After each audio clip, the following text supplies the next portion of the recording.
I want to really dive in today on how you're able to execute at such a high level, how you can take the information, because the information's out there, right? How do you take it and how do you actually apply it? Hey, look, if I'm not getting the results that I want, I need to do something different. If I have like a theory as to why I do better than most, it's not because I have the most resources, but it's because I'm the most resourceful. Just like salsa dancing. When you take a class, the instructor shows you what to do. You know you're gonna mess up the steps along the way, but you're not worried about the missteps or the mistakes. You're just trying to, by the end of the class, get the pattern. Process over outcome, right? Focus on your sales process, become a better negotiator, and really focus on the psychology of a seller. That way you're not playing the numbers game, you're playing the game of helping people and meeting them where they are to help them get to where they want to be. Welcome to the Zeroed In Podcast. I'm your host, John Lalonde, a seasoned real estate investment expert and former Marine recon sniper. This podcast is designed for those seeking effective strategies to increase revenue growth through strategic hiring, leadership, and effective tracking. Our focus here is clear and direct. We provide actionable insights from successful founders and growth experts. Whether you're establishing a new business or aiming to scale an existing one, our episodes offer the essential advice you need for practical business growth. Lock and load, zero in, and get ready to scale. Welcome to another episode of the Zeroed In Podcast. Today, I have Watson Saintsulne out of Philadelphia. Watson is crushing it. He's one of our advanced inner circle members, and this guy just has a way of being able to execute a sales process unlike I've been able to see. So like he'll come on to one of the calls. He says, this is what I need to work on. I've got a seller that's dealing with this, and I'll give him the feedback. But what's really interesting is how well he executes it, and he puts it in his own voice. So Watson, I got to get you out to Medellin, Colombia. Watson is also I would say part-time salsa dancer instructor. You wouldn't be able to tell from looking at him, but we're going to get you out to Medellin, Colombia, so you can start turning some heads pretty soon here. But without further ado, Watson, thanks for coming on, man. John, thank you so much for having me. I definitely appreciate the invitation, and it's an honor. Yeah, man, I'm excited. We're going to cover a lot of good stuff. I want to really dive in today on how you're able to execute at such a high level, how you can take the information, because the information's out there, right? How do you take it and how do you actually apply it? But first, man, how did you go from being a salsa dancing instructor to a real estate wholesaler? Was that your full-time gig, or what ended up happening? Yeah, I mean, most people, they, will work on their careers first and then they have fun later, right? Right. I did the exact opposite. So in my 20s, I just started salsa dancing, fell in love with it, and took on several different sales jobs, from selling credit cards at kiosks to banking jobs, all while I just dove into something that I found and loved, which is Latin dancing.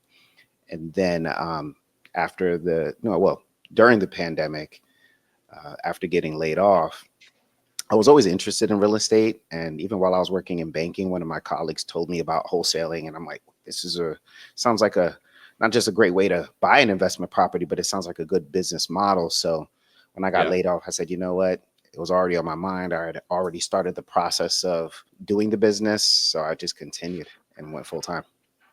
Yeah, it's cool. Wholesaling is the fastest way that I know of to be able to generate like freedom for yourself, right? I mean, at the beginning, it's still a job. I think there's people out there that are saying like, oh, it's we can make it passive. It's definitely not passive, but if you're looking to have control over your schedule, if you wanted to have a salsa class at 2 p.m.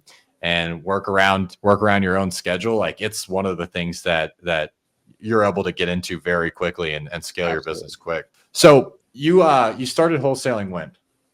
So year? I went full time in January 2021, actually November 2020. I was working as a business banker in Center City, Philadelphia, got laid off about a couple weeks before Thanksgiving. And at the time, I had already hired a VA. I was already pulling lists from PropStream. So when I got laid off, I said, this is just a sign for me to go all in and do something that I've been interested in doing for a while. Yeah. And what were your revenue numbers like, 2021 up before joining the program? What did that look like for you? Yeah. So in 2021, I was very fortunate to to maintain a 6-figure income the whole entire time, although it didn't feel like it, because with the expenses and having employees, I mean, it ate into a lot of the money that I made. So the first year we did about 11 deals in 2021, and netted just a little over $100,000. In 2022, there was a drastic drop, but I had a couple of really big deals. Did 6 deals, still netted slightly over $100,000. In 2023, did exactly 20 deals, but the volume was so much smaller. Yeah. And then in 2024, that's when I saw the biggest dip. And that's when I realized, okay, I need to do something about this, because we closed in the first half of the year. We had only closed maybe like 4 or 5 deals, and they were all small. Right. And that's when I ended up Small, joining. like, just so for the people that don't know what a small assignment fee, like how small were your assignment fees? We're talking about $5,000 to $7,000. Right. Some of them, I mean, one was just $2,500. Right. And Wow. it was a significant amount of work that needed to get done to that one. So that was the first half of 2024. Joined 7th level, got your coaching, and then ended 2024 pretty strong with a little over $200,000 in revenue. Wow. So you doubled from the previous. You were doing 100,000, and then after like the 6 months, you basically doubled the revenue. That's incredible, man. I want to get into this year as well. We're in 2025, but first, what caused you to go, I need to fix my sales process? First, a lot of people, like, especially in 2023 and 2024, the market shifted pretty drastically. Interest rates went up. It wasn't easy anymore. 2021, 2022, it was easy, right? The beginning of 2022, everything was easy. And a lot of people left. They left the wholesaling industry, or they, tried to go do something else part-time. They just tried to make it work. But what was it that caused you to say, hey, I need to focus on my process, my sales process, instead of just quitting, go and do something else, or, maybe getting the shiny object syndrome? Yeah, that's a great question. So, I mean, growing up with strict Haitian parents and being the oldest of 3, you're taught to believe that everything is your fault. It's always your fault when things go wrong. Yeah. So, and that's a curse, but it's also a blessing, because it keeps you accountable, right? Because when things aren't going your way and when you want to improve, you don't look at external circumstances to make your improvement. You look at what you can control. Right. So for me, one of the things that I could control, and which was a pain point in my entire wholesaling career, was the conversations that I was having with sellers. And instead of just trying a different market or pulling a different list, I figured that the best thing I can do is just improve my sales ability and my ability to negotiate. And then that'll give me the results. And then I can build from there. Once I can, generate more revenue, simply just having better conversations, then I can pull different lists, then I can scale and do the other things. Did your parents come from Haiti? Were they first generation here, or were they second generation? Both my parents, born and raised in Haiti. I'm first generation Haitian. Yeah. Mm-hmm. So they had to work. They had to work really hard to be able to make it in America, because I'm guessing they didn't come with a ton of money from Haiti. Nope, not at all. Not at all. Growing up, both my parents, they worked 2 jobs each. Right. Wow. And so didn't get a chance to spend too much time with them in my youngest years in order to, raise us. My dad had his mom, my grandmom, come from Haiti to, take care of us and raise us. And that's the only reason why I understand and speak Creole the way that I do, because grandma had no intention of speaking any English. Yeah. But with that in mind, they did have to really work hard to be able to give us the opportunity to go to school and do the things that we needed to do, and for me to be in the position that I am right now. Did you have any limiting beliefs coming from, like a migrant family? They're working 2 jobs, they're busting their ass. Do you feel like it helped you? Do you feel like it hurt you? Or what was that like, going out and kind of starting on your own? Yeah, I feel like to a certain degree, from a financial standpoint, it did hurt me, because growing up, it was kind of just okay not to have a lot of money, as long as we could make ends meet. Right. So come from a very Christian family, very faith driven family. And the idea is, as long as you're a good person, you don't have to make a lot of money. And because both my parents worked hourly jobs and they were the examples that I had, I didn't see what was possible. I didn't even know if there was an option to really make a lot more money outside of just working a 9 to 5 and working for someone else. So I would say, from a financial standpoint, it did limit me, but from a character standpoint, I wouldn't have it any other way, because I was always taught to work hard. I was always taught that, you do right by people and you'll be blessed.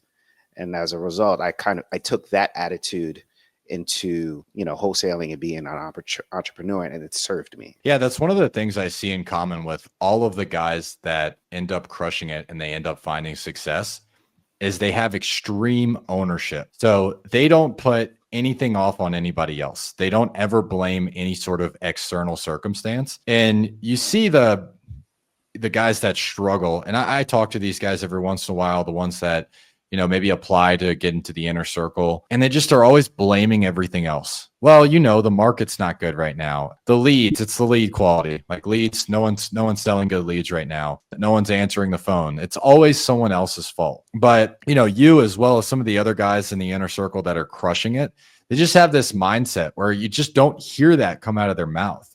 They don't say, oh, it's this problem, it's these leads. They say, hey, I have this thing going on. How do I fix this? Right? So the market's really slow right now. And, there's a ton of inventory on the market. How do I still crush it in wholesaling? How do I fix my skills so that way someone's going to make it out there? Right. Absolutely. And the more people that quit, it's the more opportunity that you have to monetize. Right. And Absolutely. so I love that you have that sort of mindset. So walk me through, like you had the awareness to go, I need to fix my sales process. Mm-hmm. What was happening on your sales calls to make you realize, hey, this wasn't whatever I'm doing right now isn't working? Yeah, I during my sales calls, and just to circle back to what you mentioned there, I think it's incredibly important to realize that you gotta own your own outcome, right? I think even Alex Hormozy, who's in the back right there, he'll say like we have to develop the idea that we are not victims, but we have the opportunity to create our own future. The more that you're blaming everybody else is the more that you become a victim, and now your results are based on external circumstances as opposed to what you can do. Yeah. So to answer your question, I realized that on my sales calls that I wasn't closing deals that I thought I could. Simple as that. I would have conversations and I would know for a fact that, maybe if I said something a little different, maybe I rubbed them the wrong way, maybe I wasn't as confident as I could have been, maybe I was a little too passive. So I realized that I wasn't closing the deals that I could have closed. And then I would see either another wholesaler, or I would see them put it on the market. Sometimes it would sell at an even lower price than what I offered, or even higher price than what I offered. And I realized really quickly that I needed to change something with my sales process to get better results. I will say also, when I first got into sales by selling credit cards in the airport, I realized that going into it, never having any experience at all, I would get certain results. For example, like let's say 10 credit card applications per day. But after hearing the same objections with the people in the airports, and after being able to close people in a certain way, I developed like a sales process that, although none of the other reps decided to, do that, they just winged it. I realized if I'm going to hear the same thing, I might as well write it down and figure out what I'm going to say when this eventually occurs again. So it's just taking that mentality of developing a sales process and seeing it work in another sales environment, and see myself go from 10 applications to 20 applications to sometimes 30 credit card applications a day, where 30 people, imagine that, giving you their social security number to apply for a credit card, where all they wanted to do was catch a flight. Seeing that change and that improvement, I knew for a fact that I would need to do the same thing in wholesaling if I wasn't getting the results that I did. So it was a combination of knowing that, hey, look, if I have a better sales process, my sales will improve, and being on the phone with people and really realizing that something is missing. Yeah, there's so many people that hear, I need to think about it every single day on their sales calls. They hear, I need to think about it every day, but they don't learn how to overcome it.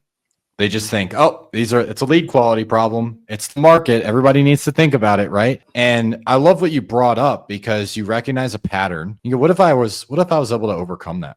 What if I was able to find out like the core problem? And it's the same thing with, price objections, with partner objections. You hear the same objections over and over and over on your sales calls. However, there are so many people out there that will just accept it instead of learning how to overcome it. They'll just accept it. Or, maybe they do try to learn how to overcome it, but they, just read like a quick PDF document online. They don't learn the fundamentals, like the real psychology behind it. And so then they're like, oh, well, objection handling, so that just doesn't work in real estate. You can't objection handle in real estate. It's just all about the price. And that happens so often. So walk me through, once you got into the program, it's a lot of information, right? It's a whole new way of thinking. Yeah, it is a lot of information. It is. And so, some people struggle with it, some people crush it, and you were able to really take it and start implementing it. What do you think set you apart from maybe the people that try to learn a sales process, they try to learn the psychology of selling, but they don't succeed, versus you who came in and you really got a good grasp of the entire process? What did you do? I would say for me, it was just the understanding that, hey, look, if I'm not getting the results that I want, I need to do something different. And I need to connect with people who are doing better than me and just blindly follow. If I have like a theory as to why I do better than most, is because it's not because I have the most resources, but it's because I'm the most resourceful. And I just treated it just like salsa dancing. When you take a class, you go in there, the instructor shows you what to do, you just immediately implement it. You're gonna mess up the steps along the way, but you're not worried about the missteps or the mistakes. You're just trying to, by the end of the class, get the pattern. So that's the mindset that I adopted. So I think, to answer your question, it's really a mindset going into it. So instead of focusing on just getting the contract, like what's the psychology of what a seller is thinking about? What's their psychology? What is it that they're really trying to say when they say, I need to think about it? And just embracing those different pieces and parts. Although it was a lot of information, I think that's what definitely helped me out. One of the interesting things I've found with successful entrepreneurs is they have a background of doing repetitions over and over. And so, for example, you said salsa. You take a lesson, right? Or the instructor tells you what to do. And you understand that, okay, yes, the instructor just did that, but that doesn't mean I'm going to be perfect at it the second that I start. And Jamari came on. Jamari was a college athlete. And so he basically related it to, you would go practice, you would read the plays, you'd review the plays, but then you'd have to go put it on the field and go implement it. And it's interesting because people in sales, it's one of those industries where a lot of people will just, go read the material, they'll go hop on a call, and they'll think that it's just magically going to happen for them. And I think one of the reasons that I've been able to find success is, again, when I was a kid, I played classical guitar, and classical guitar was just all repetitions. It was like sitting in my room for 2 or 3 hours, playing something very, very slow until it became muscle memory. And then I brought that on when I was a sniper in the Marine Corps. It was just a system and a process that I had to follow. It was everything was breaking it down into, okay, so if I want to hit a target from 1,000 yards away, I have to make sure that first thing I get over my sniper rifle, completely even in line with my body, inhale, exhale, slow, steady squeeze. And the first time I shot, it wasn't good. Like I wasn't very good at it, but I understood that because I took those lessons from a kid of playing classical guitar and having to practice repetition after repetition. And then I brought it into becoming a sniper, repetition after repetition. Then when I learned the sales process, it doesn't always work the first time you do it. But when you, like you said, blindly just follow the process and commit to it, knowing that it's working for other people. If it works for other people, it can work for me too, as long as I learn it. And as long as I put in the reps, that's where you really start to monetize. That's when you start to become a master. And there's some people dabbling, but you can become a master if you implement it. And so I'm glad, this is one of the reasons why I wanted to bring you on, is there's a pattern that we see between successful entrepreneurs. They understand that, yes, I need to learn from someone that's already doing it. I need to learn from someone that's doing more than me, but I can't just learn and then just expect it all just to happen magically. I need to go in, I need to put the reps. And if I make 100 sales calls, is it reasonable to expect that I wouldn't be better at the end of those 100 calls if I'm practicing what I learned? Exactly. So like, that's why I appreciate how many calls we have throughout the week, because it gives me the opportunity to go into a class, right? And then bring an idea, bring an objection, bring a struggle. And then it's, you know, sellers would call me while we're in the middle of the coaching call, and they'd give me a problem. And then I just hop on the coaching call, get the feedback, and then right away. And I think that's really the key, right away, trying to implement it. And you've heard my calls, like sometimes I'm implementing it and it doesn't sound right, but it gets the result, right? It works. So the same way I would go into a salsa class, not knowing anything about what's about to happen, but the person who's instructing has the results and is the dancer that I want to be. They're giving it to me in real time. And in real time, I'm implementing, making all my mistakes right then and there. And by the end of the class, I'm better after the class than I was before. And I treat my sales process the same way. Yeah, you've done this exceptionally well. Where how many deals have you either saved or closed because you had a problem, you hopped on one of the coaching calls, you got the feedback on how to solve that problem or how to close that deal, and then you just went and closed it? Like, how many times has that happened just in the last, I don't know, 3 months that we've been in this year? In the last 3 months, it's had to have happened like 4 times. Four Yeah. times. Yeah. One where, you know, we were about 2 days away from closing, and this one was a $29,000 assignment fee that was on the line. I'm thinking we're good, right? However, right while we're on I think it was the Ask Me Anything call, seller calls me up and says, Watson, I'm not closing, right? He was having issues with the house that he was buying because he wanted to sell his property that we were wholesaling to buy another property.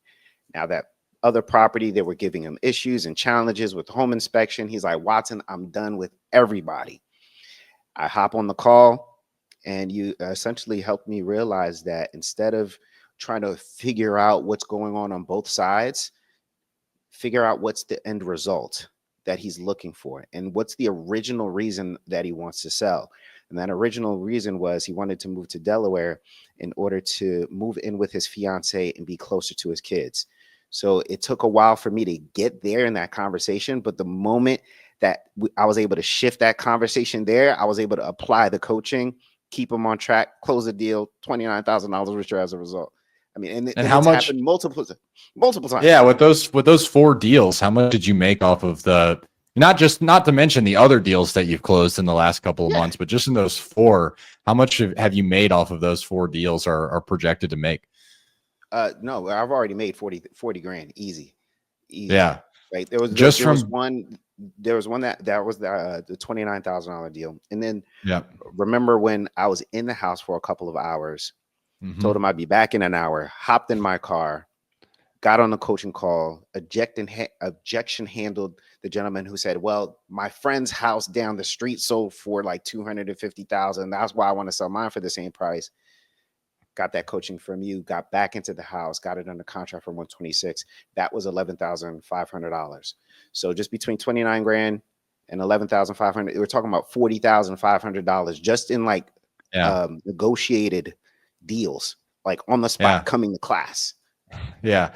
How did you overcome that one? I remember that you went to the appointment. I don't remember the feedback that I gave you, but you know, a lot of wholesalers run into that. They say my neighbor sold for XYZ price. I'm not going to sell for anything less than that. How are you able to get that seller to come down on price with the objection handling framework that you used? Yeah, it was really about, again, just focusing on what the end result was. He ended up saying something that you really harped on during our call. He said, if I don't move out of here, either me or someone else is going to go under the ground. Right. He was so frustrated with his neighbors. He was so frustrated with his family who abandoned him, who only come around when they need something. He just wanted a change of pace. He wanted to move. So getting him attached to the result that he's looking for helped out. And then also getting his needs, right? He didn't need the $250,000. He needed to buy a house, right? He didn't need the 5-bedroom place that he was living in. He needed a smallest place. So in his basement, he could play Grand Theft Auto all night. So by focusing on his needs, we ended up going through listings on the MLS, found him a property, and the first one was we found was the first one that he looked at, was the first one he made an offer on, and he closed on it just by focus. So at the end of the day, it's really focusing on the result that he's looking for, the reason why he wants to move in the first place, and getting those bottom dollar needs instead of his wants, connecting those two together, and the rest is history and a pretty good assignment fee. I love it. That's what I love about sales too, is a lot of times people will stay in a position or a circumstance that they don't love. They hate, because they are so attached to money. They're so attached to market value, price, or whatever money that they are holding on to, right? And one of the reframes that we teach in NEPQ is helping people understand that their idea of what they should walk away with in their pocket, or what they feel like the property is worth, is typically the one thing that's preventing them from getting the result that they actually want, getting that better quality of life. And it's something that as salespeople, we need to be able to get people into result-based thinking to help them realize that, look, you will be in a better position if we can help you with what you need, right? Getting those seller bottom dollar needs. So that way, if we can solve that for them, we're helping people at the end of the day. And that guy, I'm sure he's much better off in his new house playing Grand Theft Auto in his basement versus, worrying about getting in a fight with his neighbors and someone going in the ground. And so you made money, but you made money by solving his problems, by being able to help him. Absolutely. Right? 100%. And so walk me through some of the frameworks that you went through, or when you're learning the process. Obviously, you take it like salsa. You say, hey, I'm going to practice. I'm going to do reps. I'm going to do these things. But maybe some of the other things, like, are you reviewing your calls? How are you able to actually ensure that you are getting the most out of the money you spent in the program and hitting those? I mean, you're getting incredible returns right now. How are you making sure that you're doing that? Really reducing the time between what I'm learning and how I'm implementing it. So obviously being on the calls help, but even prior to a call, I'll go ahead and I'll take some time and I'll listen to a coaching call. So I have an Excel spreadsheet. My admin puts together an Excel spreadsheet for me. And every single morning we go over what the previous NEPQ call is, right? What we covered and some of the highlights from that call. So I'll say, Jel, during the AMA call, John talked about how to anchor, and how to get the seller bottom dollar needs. So now if I have a challenge with that, which I actually do right at the moment, that I have to make a call to a seller for, what I'll do is I'll go back to that call and then I'll listen to it, and I'll listen to that specific part, take notes, and then make my call right away, right? While it's still fresh in my head. Now, that is labor intensive. It takes a lot of time. As a wholesaler, as an acquisitions manager, I probably wouldn't be as efficient because I'm not knocking out calls back to back, but I'm trying to improve the quality of my calls at the same time. So that's the approach that I take. I learn and apply as fast and cut that gap as fast as possible. What I love about what you're doing, though, is there's a famous, I think it's George Washington quote: if I had 4 hours to chop down a tree, I would spend 3 hours sharpening the axe. Right. And so you're sharpening your axe. You go, okay, well, I could go use the sales process that isn't working and I could just make 100 calls, or I could spend an hour making sure that every quality lead that I get, I close. I learn a sales process where if I talk to them, I'm going to turn them into dollars. Absolutely. And so you're sharpening the axe first, and then you're going to go out and implement it. So where some people would say that, okay, well, this is a time investment, what you're really doing is you're getting your time back because you're focusing on the skills. And I love you've got Hermosi in the background on a podcast. And he brought this up and he talks about leverage, right? So if two people make 100 calls, what is the actual leverage there? Well, it's who closes the deals the best. It's their sales process, right? And so you are able to leverage your sales ability. And yes, you might be spending more time up front, but at the end of the day, you're making more money from it. And that's really how you succeed as a wholesaler. It's a simple business, right? It's marketing and sales. And that's what I love about it. It's so simple. We have marketing channels. You can go pay somebody to go generate leads for you. And then you just have to close them. That's your only job, is to sit there on the phone and help sellers and close deals. Absolutely. And so you've been able to do that and implement it very quickly. And I love that you brought up like some of the hacks, like some of the tips that you're doing to be able to implement the process. So what does your business look like now? I know you said you've already done $40,000. Is it more than 40, or was it just the 40,000? And it's like the middle of March, so we're only 3 months in. What does the business look like now? So we've closed 4 deals. We're about and one of those was a $29,000 assignment, right? Yeah. One of those was a $29,000 assignment. So we are 29, 11, 45, 50 grand in on the dot. $50,000. 50,000 in. Over 4 deals so far this year. And you were doing about $100,000 consistently. Now you did $200,000 last year. You're probably pacing to double again, right? To do another 200 or more this year alone, right? Yeah. And what else are you doing? So inside of the business, like for people that are trying to get to that $200,000 mark, obviously I think you'll probably surpass that by a ton. Absolutely. What does your business look like right now as far as like lead managers, cold callers, how you're getting the leads? What does all that look like for the people that, they want to build a $200,000 a year wholesaling business? Yeah. I mean, for a $200,000 a year wholesaling business, you don't need much. You need a good sales process and an admin. That's what I have. Yeah. I have one admin and a good sales process. And I also have a transactions coordinator who's taking some of the load off of the back end paperwork to get the deals across the finish line. But that's about it. In terms of lead generation, I'm using a marketing company called Hustle Media to do all of my inbound leads. So they're doing Facebook and Instagram inbound leads for me. So, and that's it. Inbound leads coming from Hustle Media. That's it. Inbound leads coming from Hustle Media. I've got a couple of lists, like a probate list to call, and I have like legacy leads over like the last couple of years that, I follow up with. But in terms of actual activity, inbound leads are coming in from Hustle Media. I sit there, I close them. My admin does all the admin work, and my transactions coordinator, once we get the deal on the contract, I pass it on to her, and I only get involved in the deal if there's anything that she can't handle. And there goes your 200 grand. Yeah. And it doesn't need to be like some complex. I think people try to overcomplicate it. Oh, I need cold callers. I need setters. I need acquisitions managers and a dispo rep. I need to do all of these things, but you can do all of it by yourself running super lean, just an admin, Super lean. have somebody run your marketing. And I know Hustle Media is doing pretty good for you as well, right? They are. I've got a ROAS now of about 5.7x. So I've spent 7 grand with them so far. And from the leads that we've closed, we've made about 40 grand from them. So it's like 5 already. Yeah. And you just started with them. Yeah. And it brings it back to like the basics, guys. Find good leads, and you can afford to pay for the high quality inbound leads once you have the confidence in your sales process. And so, when you're starting out, you're like, oh my gosh, I'm about to spend $150 for a lead, or, $200 for a lead. And you're nervous about it because you don't know if you're going to close, 1 out of 15, 1 out of 20 of them. But once you have that proven process, then you can just scale it. And so I love that you brought that up.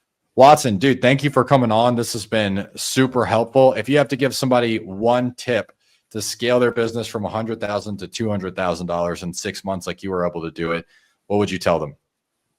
I would say process over outcome.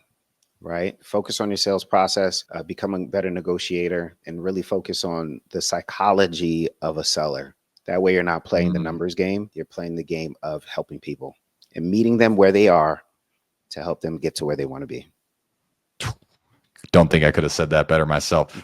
Brother, we got to get you out to Medellin. We'll post a picture for you guys on the Instagram. We'll go salsa dancing. Watson's going to give me some salsa dancing lessons when he gets out to Colombia. But bro, thank you for coming on. This is the Zeroed In podcast, and we are signing off.